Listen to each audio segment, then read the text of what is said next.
গত 24শে ডিসেম্বর বিকেল 5টায় হাওড়া শরৎ সদনে বিনাপানি ডান্স একাডেমির বার্ষিক অনুষ্ঠান হয়ে গেল। বিনাপানি ডান্স একাডেমির এবারে বার্ষিক অনুষ্ঠান 5 বছরে পদার্পণ করলো।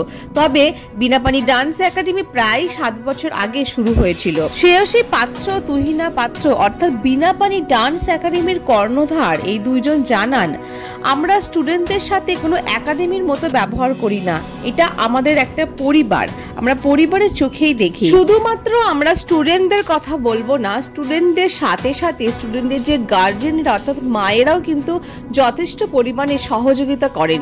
আজকে ওনারা সহযোগিতা না করলে হয়তো আজকের দিনটা এইভাবে আসতো না। প্রায় 6 থেকে 7 বছর আগে আমরা দুজন শুরু করলেও এখন প্রায় 40-এরও অধিক স্টুডেন্ট আছে বিনাপানি ডান্স একাডেমিতে। শ্রেয়সী পাত্র, তুহিনা পাত্র জানান, 5 বছর আগে বার্ষিক অনুষ্ঠান শুরু হলো, এত বড় করে কিন্তু আগে হতো না। এই 2 বছর হলো ওনারা হলে বার্ষিক অনুষ্ঠান সেলিব্রেশন করছেন। এই পুরো ক্রেডিটটা ওনারা দুজন ওনাদের বাবাকে দিয়েছেন।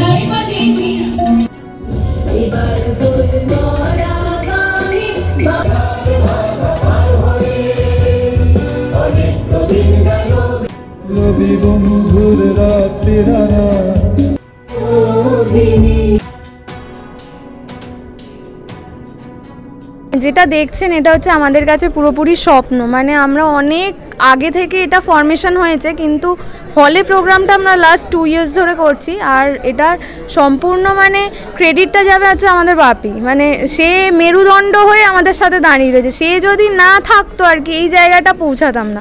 সবার সাপোর্ট তো নিশ্চয়ই দরকার, মানে সাপোর্ট ছাড়া এটা কখনোই সম্ভব নয়। এবার আমার মেয়েরাও খুবই মানে সাপোর্টিভ, ওদেরকে যেমন বলা হয় তেমন করে, এই আর কি। মানে সবটা মিলিয়েই করার চেষ্টা করছি। এখনও রাস্তা অনেক দূর, যেতে হবে অনেকটাই। কতদিন ধরে এই একাডেমিটা চলে আসছে? আমাদের মোটামুটি আমরা শুরু করেছি হচ্ছে আজ থেকে 6-7 বছর আগে থেকে এই নাচগুলো নিয়ে, মানে নাচের সাথে এরম গ্রুপ বানিয়ে সবাই একসাথে নাচ করা। তো এই দুজন থেকে আমাদের জার্নি শুরু হয়েছিল। আজকে আমাদের পারফর্ম করছে কম করে 40 জন স্টুডেন্ট আছে, আর প্রত্যেকে প্রচণ্ড এফোর্ট দেয়। প্লাস শুধু স্টুডেন্টদের কথা বলবো না, তাদের মায়েরা প্রচুর পরিশ্রম করে প্রত্যেকটা দিন, ক্লাসে নিয়ে আসা থেকে শুরু করে প্রোগ্রামের জন্য রেডি করা সব কিছুতে। মানে সবার মানে অনেক অনেক ভালোবাসার জন্য আজকে আমরা এই জায়গাটায় দাঁড়িয়ে আছি। তো আমরা কোনোদিন আজ অবধি আমাদের কোনো স্টুডেন্টের সাথে একটা একাডেমি, একটা স্কুলের মতন ব্যবহার করি না, যেটা হচ্ছে সব থেকে বড়। এটা আমার পরিবার। আমার যদি কোনো এক্সটেন্ডেড ফ্যামিলি থেকে থাকে, এটা হচ্ছে আমার এক্সটেন্ডেড ফ্যামিলি। আর প্রত্যেকে আমাকে আর ওকে নিজের দিদি বা নিজের মাসি, যে যেরকম ভাবে সেরকম ভেবেই আজকে আমাদের সাথে যুক্ত হয়ে আছে। হয়তো এই ভালোবাসাটা হয়তো সব জায়গায় হয়তো পাওয়া যায় না, আর ওরা সত্যি বলতে এই ভালোবাসাটা এই জায়গাতে আমাদের কাছেই পেয়েছে। হয়তো সেই কারণেই এত সবাই ভালোবাসে বা সবাই আমাদের সাথে যুক্ত হয়েছে। প্রথমত শিক্ষার কোনো শেষ নেই, সেটা মোবাইল থেকে হোক বা অন্য কোথাও থেকে হোক। মোবাইল থেকেও শেখা যায় না সেটা বললে খুবই ভুল হবে, কিন্তু সেটা কজন শিখতে পারে সেটার ওপর ডিপেন্ড করে থাকে। আর যদি বলি আমার মেয়েদের কথা, তো ওরা মানে মোবাইলটা দেখে হয়তো অন্য কারণে, কিন্তু নাচের ক্ষেত্রে ওরা বেশি প্রেফার করে আমি কি বলছি, আমি কি করছি সেইটার ওপরই ওরা ডিপেন্ডেবল।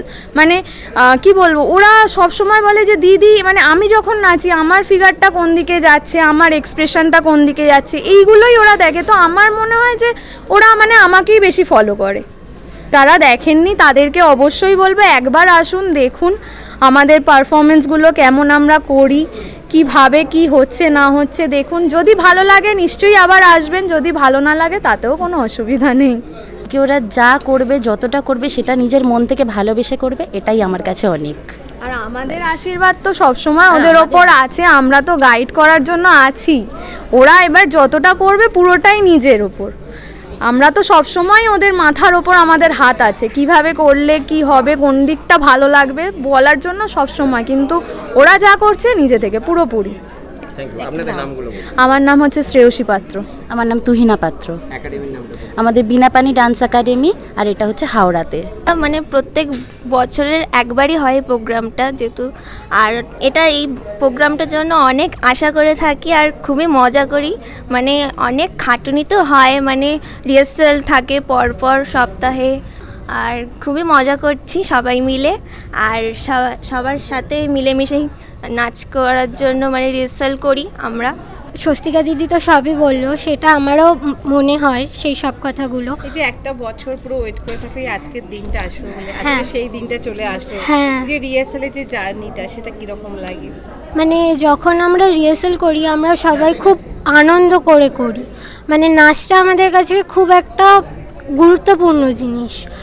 নাচ ছাড়া মানে কি বলবো, সবাই এখানে যারা আছে সবাই নাচকে খুব পছন্দ করে, কেউ নাচ ছাড়া মানে চলবে না এরকম ব্যাপার। তো আমরা এই দিনটার জন্য খুব মানে কি বলবো এত আগ্রহীভাবে বসে থাকি, অপেক্ষা করি। তো আজকে ফাইনালি এই দিনটা এসেছে, খুব এক্সাইটেড লাগছে। খুব মজা করে করেছে আমাদের রিহার্সাল, দিদিরাও খুব ভালো, খুব হ্যাপি, সবাই এখানে খুব ভালো, মানে দিদিরা বন্ধু বান্ধব সবাই এখানে খুব ভালো। এখানে এসে নাচলে খুব আনন্দ পাবে, খুব ভালো এখানে সব শেখায়, খুব ভালো এই জায়গাটা আমার। যে এই ধরনের যে ললিত কলা যে এগুলো সেগুলো খুব দরকার সমাজের জন্য। আমি তো প্রথমেই বলছি, দেখো এখানে যারা পার্টিসিপেট করছে তারা হয়তো ভবিষ্যতে নৃত্যশিল্পী হবে না, কিন্তু তাদের যে শরীর এবং মন যেটা তৈরি হবে তাদের এটা কিন্তু পার্সোনাল লাইফে অনেক কাজ হবে। কেন অ্যাজ এ স্পোর্টসম্যান আমরা জানি যে মন এবং শরীর যদি সুস্থ থাকে তবেই তাকে সুস্থ বলা যায়। এই সুস্থ থাকতে গেলে এবং সুস্থ সমাজ তৈরি করতে গেলে এই ধরনের ললিত কলার এবং এই ধরনের নাচ নৃত্য খুবই প্রয়োজন। এবং বিনাপানি ডান্স একাডেমি যেটা করে সেটা হচ্ছে এরা কিন্তু খুব গ্রাসরুট লেভেল থেকে এরা বাচ্চাদের পরিচর্যা করে, এবং এখানে অনেকগুলো যারা নৃত্যশিল্পী আছে তাদেরকে আমি ব্যক্তিগতভাবে চিনি যারা খুব ছোট বয়স থেকে আজকে এই জায়গায় পৌঁছেছে। এটা খুবই সমাজের জন্য প্রয়োজন, এই জন্য তাদেরকে আমি সবসময় সাধুবাদ জানাই, এবং এরা যে প্রোগ্রাম করে আমরা সেই প্রোগ্রামেই থাকার চেষ্টা করি। যে বিনাপানি ড্যান্স একাডেমি নাচের স্কুল বললে হবে না, আমি প্রচণ্ড ভালোবাসি। আমার তো বৌমা সেউসি পাত্র আর মেয়ে তুইনা পাত্র, বাচ্চাগুলোকেও খুব ভালোবাসি। গরমকালে দেখি খুব কষ্ট হয়, এই জন্যে যেখানে নাচ শেখানো হয় সেখানে আমি এসি লাগিয়ে দিই, ওদের যাতে না কষ্ট। ছোটো ছোটো বাচ্চা তো 2 পড়ে বা 3 পড়ে, এটাকে দেখা যাক কত দূর নিয়ে যেতে পারি। যেমন এবছর অ্যানাউন্স করলাম, নেক্সট ইয়ার কিন্তু এই হবে না, বড় হল করব, সেটা আমার দায়িত্ব। আর মানে ভগবানের আশীর্বাদ চাইবো যেন আরও বড় করতে পারে, আরও বড় প্রোগ্রাম করতে পারে। আপনারা তো প্রোগ্রাম দেখছেন বাচ্চা এবং সবাই, আপনাদের কেমন লাগছে? খুবই ভালো লাগছে, খুব কষ্ট করে শেখায় এরা, হাতে ধরে ধরে। অন্য জায়গায় যেমন একটা চ্যারিটেবল, এই চ্যারিটেবল বললে হবে না, আমাদেরটা চ্যারিটেবল, অন্য জায়গায় প্রফেশনাল, আমাদেরটা কিন্তু প্রফেশনাল নয়, আমাদেরটা একদম প্রফেশনাল নয়। এবং দরদ দিয়ে দুজনে শেখায়, দেখা যাক ভগবান কত নিয়ে যেতে পারে। ধন্যবাদ।